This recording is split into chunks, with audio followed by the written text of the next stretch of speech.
And this can feel like, oh, isn't this a bit like manipulative? No, it's not.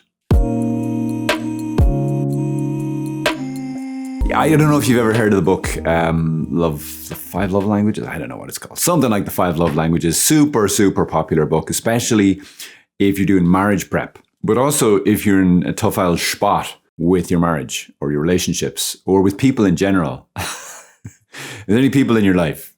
Do you struggle with them? Great.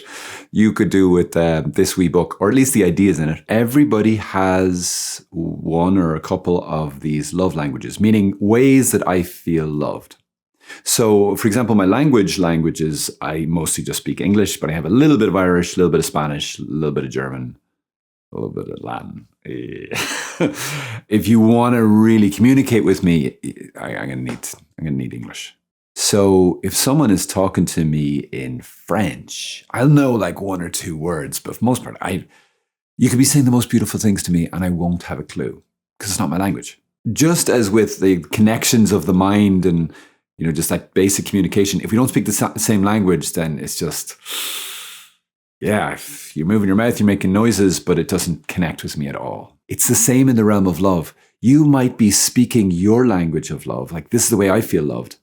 And I might be speaking my language of love, but because you're not speaking the way that I feel loved, I don't feel loved. Whereas when we actually start to understand this stuff and realize, oh, wow, yeah, I feel loved in a particular way, I can start communicating that to people. And I also have this job to find out how you feel loved. If I discover, oh, wow, this is, this one and this one are my love languages, this is how I feel loved. So I might say to someone who loves me, hey, I know you keep doing this and this, but the way I really feel loved is this way. I can't control how you do this, but pro tip, if you want me to actually feel loved, do this kind of stuff. And also then I could learn, if I learn this person who I'm really trying to love and I realize, oh my gosh, I've been doing it totally wrong. They don't feel loved that way. They feel loved this way. Then I'm going to shift it up and then they will actually feel loved. Oh my God.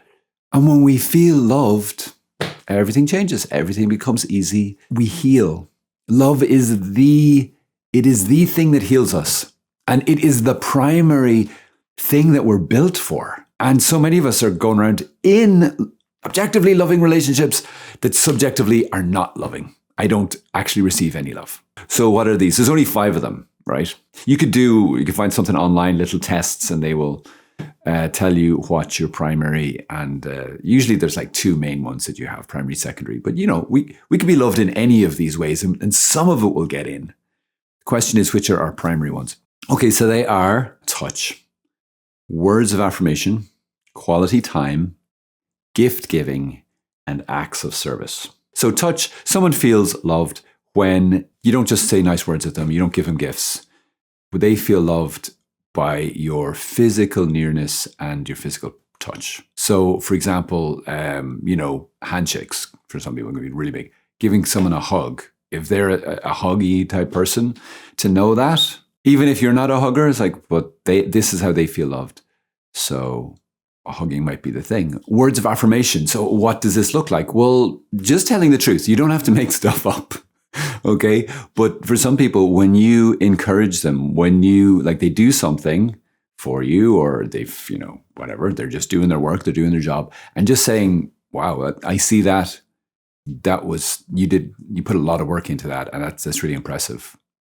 If appropriate, I'm actually really proud of you. Verbal communication about their goodness, that they receive love through the ears. Again, this may not be your cup of tea. This may not be your language. You may be like, oh, this is like talking a language I don't know. Exactly. But are you willing to learn the language of the person you love so that they could feel loved? That's touch, words of affirmation, quality time.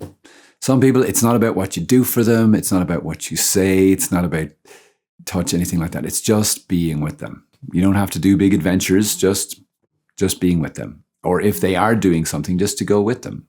Or, you could even express that you would like to do that. That's like the second best option. Okay, so that's the basic thing. Just being with some people, just feel loved by people's presence. Gift giving, pretty obvious. Buying gifts for people or making gifts for people. Making cards for them, that sort of thing. You probably know people who this is this is the way they feel loved, so this is the way they love. So they're like buying you gifts and stuff. And if that's not you, you're like, oh, thanks so much. Now, apparently the key concept for gift giving is not so much the thing in itself, but rather that this thing almost is like a sacrament. It's like this expresses the fact that you were thinking about me. It's like I was off on my holidays and I thought of you. When I saw this thing, I thought of you. So I said, you know what, I'm going to get that for my friend. So often that's it. It's that you are thinking of the person and they feel loved this way, or you take the time to write a card or whatever it is. Anyway, so that's some people. And then lastly is acts of service. So doing things often around the house or whatever it is, unprompted, unasked for, or just doing the things you've said you would do. Lots of people will feel when that's done, not just like, wow, thank you, that kind of ticks a couple of things, that's a burden off me, but they actually feel loved. They feel appreciated, they feel known. It's like, wow. Okay, so practically speaking, if you are married, if you are in a relationship, or you just are curious about this and with a group of friends you want to find out more, this can be a really great like evening activity. You do the questionnaire together, find it online, and then go around and share. And it can be really helpful in the midst of either one-on-one or in a group. You know, one person says, okay, so my top ones were acts of service and quality time. And then you kind of open it up to the group. So what do you think? And some people are like, no, I really thought you would be more like touch. You always seem to be, you're always hugging. And, so you can start sharing stories and you can start to really learn. And I'd encourage you, if you do this, like take notes. Like, okay, my friend, Susan, how does Susan feel loved? What did she say? Ooh. And I'm going to actually take note on that and then get intentional about, okay, the next time, let's say it's Susan's birthday. Oh yeah, quality time. I'm going to say, hey, I know it's your birthday coming up. You want to hang out? She could always say no, but just you saying that you want to hang out, as opposed to, I got you this gift, or as opposed to, big hug, or as opposed to, whatever, beautiful words. When you say to them, do you want to hang out? I'd love to hang out with you if that's a thing for you. That will make Susan feel super loved. Okay, so take notes. And this can feel like, oh, isn't this a bit like manipulative? No, it's not.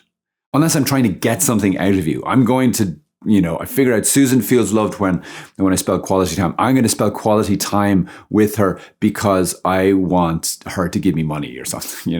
Then I'm using her. That would be manipulation. But if my intention is, I want to get really good at communicating love to my friend. Why? So that she feels loved. Then that's a good thing. The chief commandment, love the Lord your God with all your heart, with all your mind, and with all your strength, and your neighbor as yourself. And then Jesus upped it and said, love your neighbor, love one another, even as I have loved you. So imagine Jesus' care, his knowledge of your heart, and he loves us just the way we need to be loved. In the Gospel of St. John, it says of Jesus, he translated himself, that he is the exegete, the translator of God, which is kind of amazing. But that this is this beautiful thing that he doesn't just say, no, this is the way I love, and I'm not, well, too bad for you. He's like, no. I'm going to adapt myself to you. So whatever I need to do to work, to learn, so that you know that you're loved. So that'll be one thing. Start to discover it yourself, start to share. Start to ask the other person, do training.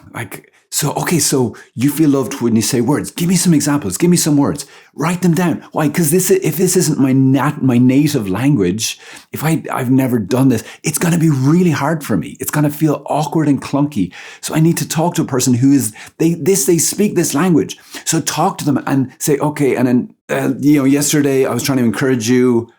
How did that feel? Because I really want to get good at this. I really want to encourage you in ways that you feel loved. What was that like for you? Now, I realize that might be very, very uncomfortable for you, especially if you're Irish.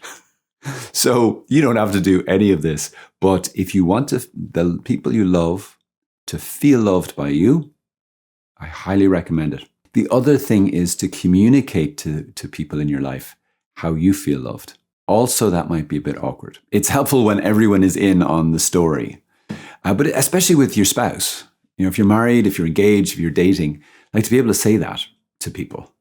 Bring up a conversation. Hey, have you ever heard of the 5 love languages? You want to do it?